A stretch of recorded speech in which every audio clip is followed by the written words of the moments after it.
Good morning, everyone. How are we doing? It's 9 bloody a.m. in Amsterdam.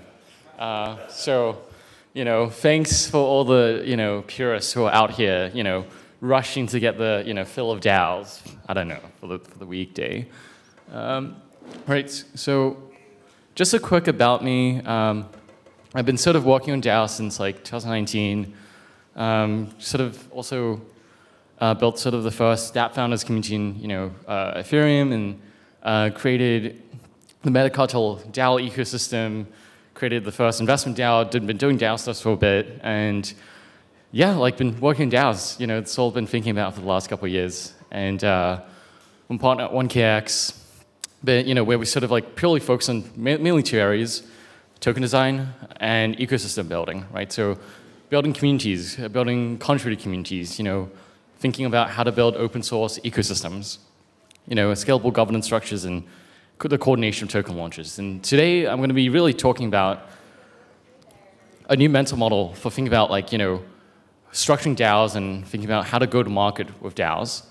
And I guess the title is Supply and Demand DAOs. Effectively, you can think of most token networks as just marketplaces, right? You can there's a product, service, economy, or platform, but usually there's two sides or multi-sided marketplaces, or at least dynamics at play, right? So a very simple one example would be, let's say, a lending market like Compound or Aave. There's supply and demand in terms of supply and liquidity, and there's borrowers, right?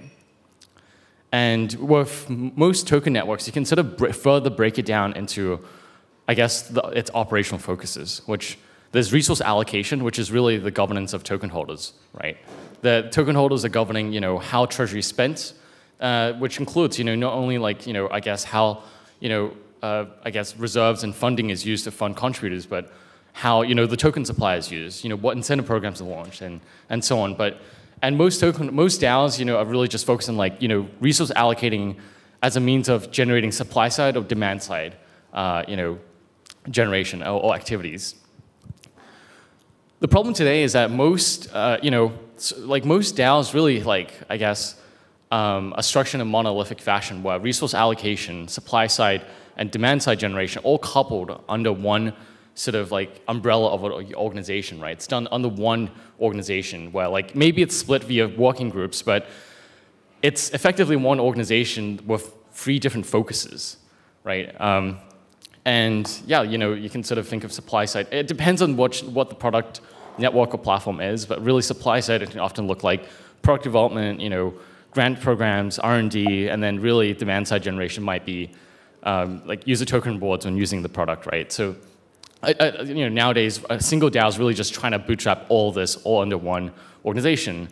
And the problem with this is that sort of the broader an organization's scope is, the more coordination costs it takes to really just sort of remain focused and to balance priorities. And sort of the more organizations occupied with coordination overhead, the less time and energy they have to really build, experiment, innovate.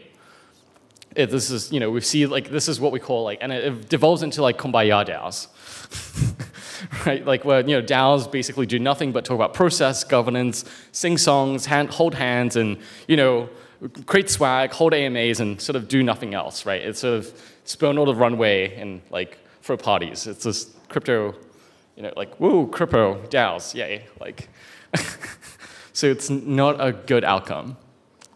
So I guess that just putting that aside, I think we have to think of DAOs and organizations in a more modular fashion. So I sort of bring up this idea concept such as known as microservices. It's mostly a computer science term, really coined in 2004, which describes, instead of building computer systems architecture in a monolithic fashion, you develop it as a system of microservices, as a collection of services as opposed to one single service, right? And these microservices are orientated around single function, the modular and can be run in isolation without dependencies of others. And they can be implemented using different programming languages, databases, hardware, and software environments, depending on what fits best, right? So none of this bullshit where you sort of see in DAOs where they're trying to standardize everything and step on each other's toes while doing so.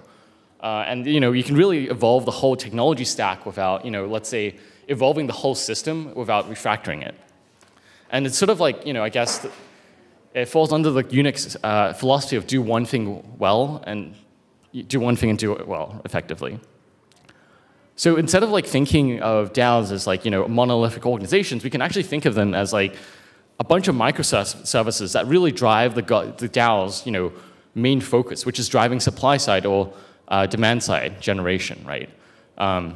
Again, there's sort of, you can imagine like token holders at the top governing, you can imagine token holders governing, resources from the top. They're really governing low velocity decisions and, resource allocation, smart contract upgrades, adjusting protocol parameters. And then you sort of have all these many different sub-DAOs of that main DAO, which are really just focused on a single goal, either supply side or demand side generation. And you can sort of, and I guess like the difference is that you're pushing, instead of having a single organization manage everything from a central point of failure, or coordination failure, if you will, you're really just, you just really have like a set of token holders that are really curating which sub-DAOs a main DAO is funding. So it doesn't actually matter like what these subunits, how they're organized, how they operate. It just, what matters is really the output, and the output that really helps driving, the output that helps drive the main parent organization's goals. And you can almost have as many, like you don't want to rely on one single bet on supply side generation, supply or demand side generation. You want to have as many as you can. I think that's really the new like product management of Web3. It's actually like how do you manage as many concurrent bets as you can to drive the goals of the network.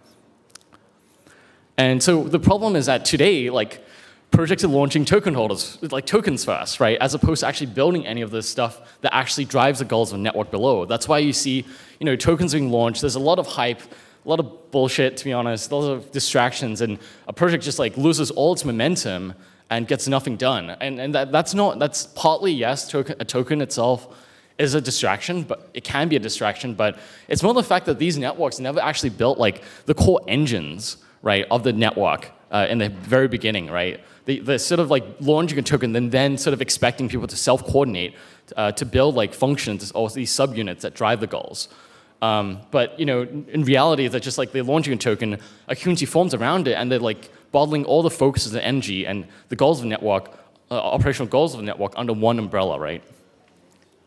So typical lifecycle project, MVP is built, growth is discovered, they launch a token, and after they launch a token, they start building community contributors. And community building in this sense is like an afterthought. The problem with this is that a community takes time to build. The moment you need it too late to start. Tokens don't actually solve product market fit. It only sort of exaggerates what you have right now. It makes it harder to find. And tokens incentives alone don't actually help you form communities. They don't actually help you coordinate contributors. Communities form around missions, goals, and ideas, not product incentives. And usually incentives only typically attract mercenaries. The best contributors are attracted by intrinsic motivations, like a mission, a goal, and so on. So rather than building, I guess, launching a token first, you actually want to actually build these microservice units that are focused on supply side or demand side generation first. So by doing this, you can actually start building communities and aggregating the key stakeholders you have before you even have product market fit, before you even know the network design. As long as you know the stakeholders, you can start aggregating those in communities. And it allows you to really build alongside your stakeholders in a fairly intimate fashion, way more than just like tweeting at them from Twitter, right? You're building communities that people can belong to. And I'll give some examples of what these look like actually, like at the end. And the benefits are you can actually launch a token network with functioning organizations from day one. And you're actually distributing token ownership towards valuable contributors, via targeted DAOs. That are already coordinated, as opposed to just spraying tokens out in the wild and expecting, functional organizations to emerge, but organically, which it does not happen by itself. So you can imagine like if you have a bunch of different DAOs actually driving your goals, you can actually launch from day one distributing ownership to these organizations. Where these tokens act as retention for existing, operating functions, as opposed to just blindly sending them out and like having value leak. So working examples. So one example is like Niftyfi. So Niftyfi is a portfolio project of 1KX.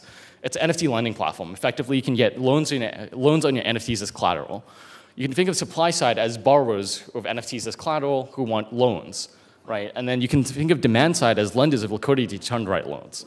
So one of the ideas we came up with was that let's launch an entire DAO to just purely drive demand side growth. Let's create a DAO, we call it Goblin Sacks. It's like a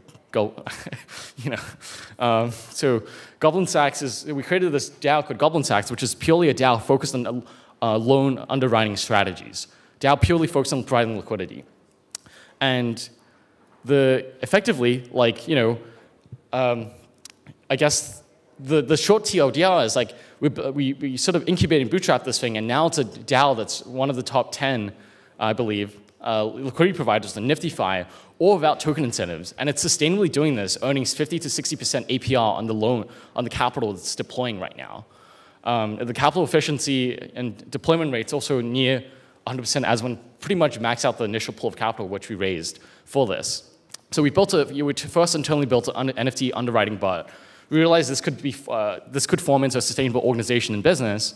We wrote up the vision of the NFT underwriting DAO. We released it, attracted and curated 30 individual contributors, and raised roughly 200 ETH from the community to underwrite liquidity.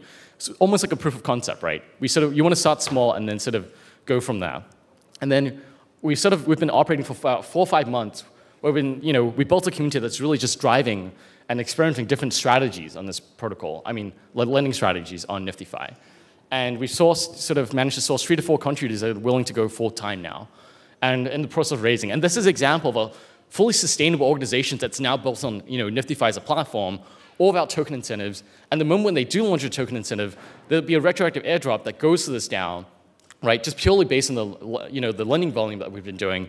And it will act, instead of just like people taking the token and selling it for fun and profit, it's now retained into this community that will operate for the long term. Even the token incentive is a retention mechanism for these valuable actors in your network. And so you can sort of think about this mental model for many DAOs. It already exists, so Sap Protocol, they've created Index Corp. Actually, mostly as a means of creating some demand for the product that they wanted to build, which is structured products ecosystem. Covalent, the data API, query service, built Alchemist DAO, a DAO full of data scientists to purely, drive, I guess, demand side for the product, right? They wanted, more data scientists to be leveraging the product. They built this DAO to aggregate data scientists. Zesty, they're trying to build the NFT ad marketplace where the supply side is data. So, they're looking to create a supply side DAO, which is actually, metaverse builders DAO, which is looking to aggregate metaverse builders so they can aggregate more data, right, for the metaverse. And, B Protocol, they sort of need DeFi growth experts to come in to help them with growth. They want to create DeFi growth DAO. Nexus Mutual, they had Armor Finance that really drives demand side, for their product. And you can sort of think about all these initiatives as fully independent organizations where the core central token holders never needed to manage anything. They just funded it and they assessed it via, I guess the metrics, right? And you can imagine DAOs actually, instead of just funding things randomly, they should be tracking all its funding and attributing back to the KPIs of the organization. So I think this is really supply and demand side DAOs as a large sort of high level mental model. I sort of think this is how we push all our projects at 1KX, portfolio projects at 1KX, really to think about go-to-market and network building. And I hope you guys found it interesting. Thank you.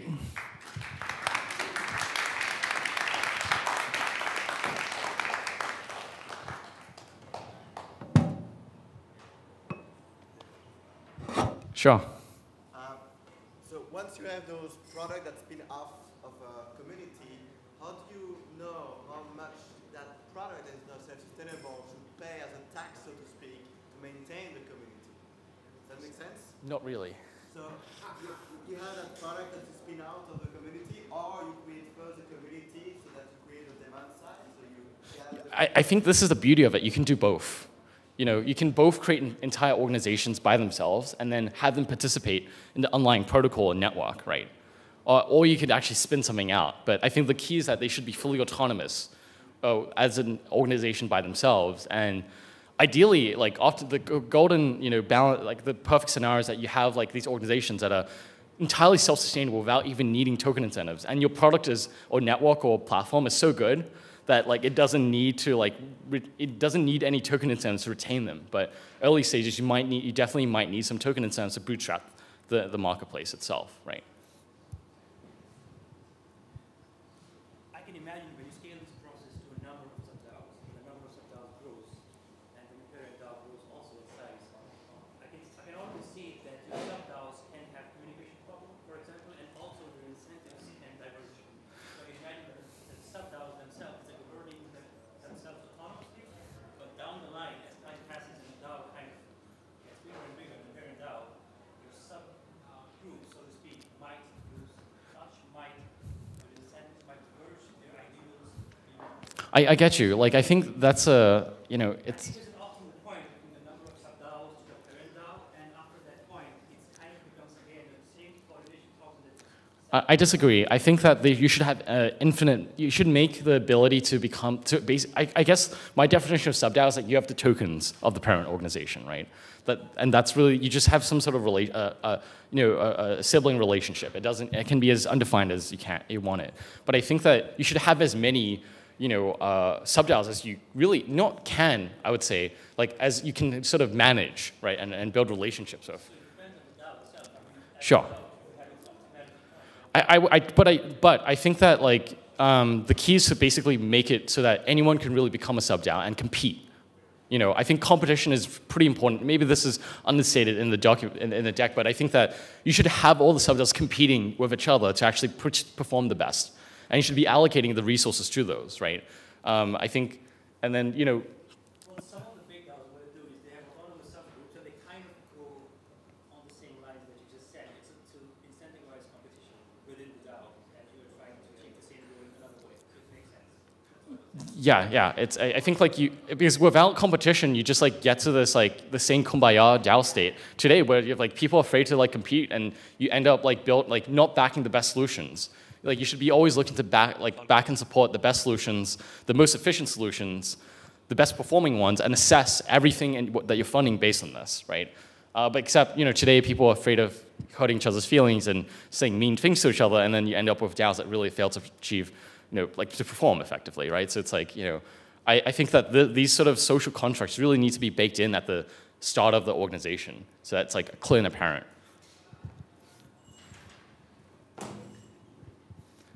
So by the way, DAOist people, someone just stop me if I'm going too long. Do you see a problem with like flat hierarchical structure causing in terms of like how you incentivize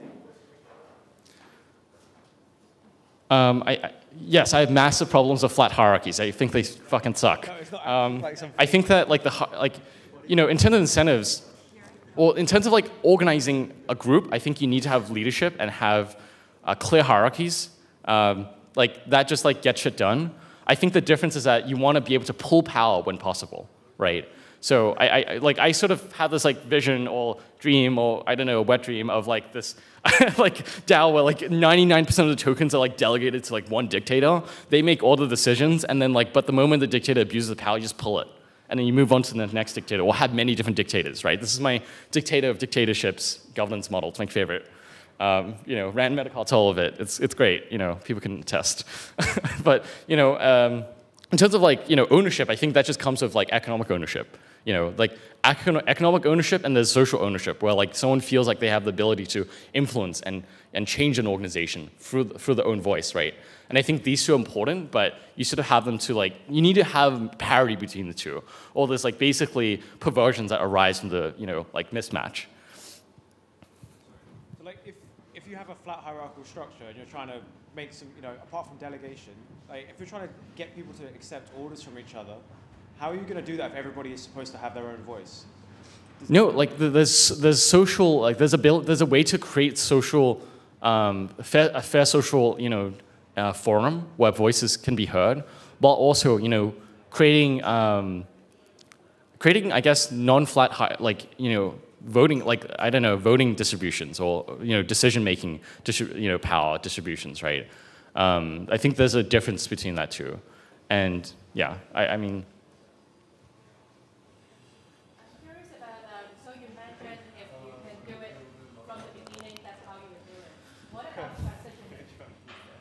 So I would say that, small caveat, this is the perfect textbook case. There's actually a lot of reasons why you actually want to launch a token much earlier than this. Like, ideally, you have a bunch of supply-side and demand-side DAOs up and running before you launch a token, but in 90% of the cases, it's not perfect. This is like the missing secret sauce, I guess, of when to do it, right? And how and when you should. There's a bunch of scenarios where you should be actually perhaps launching the token earlier. There's examples such as competition, where if you're in the market leader position, and the market is growing way quicker than you can capture supply side and demand side, you should, via a centralized product or through your supply side, through your sub-DAOs, then you should potentially look to launch a token as a means of growing faster, perhaps, growing the sub-DAOs faster, mostly because if you leave market share open, there's going to be open space for competitors to rise, right? One classic example is SushiSwap and Uniswap. And there's a few other examples where if you have a bunch of sub-DAOs that are in your ecosystem, there's a time before they really gain political autonomy to the point where you can't, they start diverging away from your own network. So token can act as a really great way to align the incentives of various sub-DAOs, on both sides, but also at the same time make them compete for resources, right? So to this guy's point, there's balance at times, of what is the perfect amount of sub-DAOs you can actually hold up. But I think this changes and increases as you build up the social and coordination infrastructure, right? And as the market cap increases, the pie becomes bigger, right? And more sub-DAOs can fit in. Oh, it's working. Yeah. So Toki is a great way to incentivize and retain the community, but how do you identify how much to give token to each contribution? Because that's the hardest part, right? For Bitcoin, kind of the network is quite easy, but for the product-based DAO, like Index Corp or Sushi, or how would you identify the optimal number of token to reward? I think there's two ways this can sort of happen. So let me think. That's a good question. I guess I'll start with the practical way you'd really figure out how to do it. Take the last funding round, take that valuation, and think about what would be a percentage of tokens or ownership that would make sense, economically to retain a community, right? If it's small community, then you probably don't need a lot, right? Because it's enough for everyone. If it's huge community, then you probably need to, shell out a lot more to retain the ownership. And I think you can really sort of use a comparison between founders and who else gets how much, right? As sort of a measuring stick to how much to give out. And I sort of think that that's sort of your budget and range, right? And you play around with these numbers till you get to a point where you can find something that works for everyone as much as possible. So I think that's the practical way how you do it.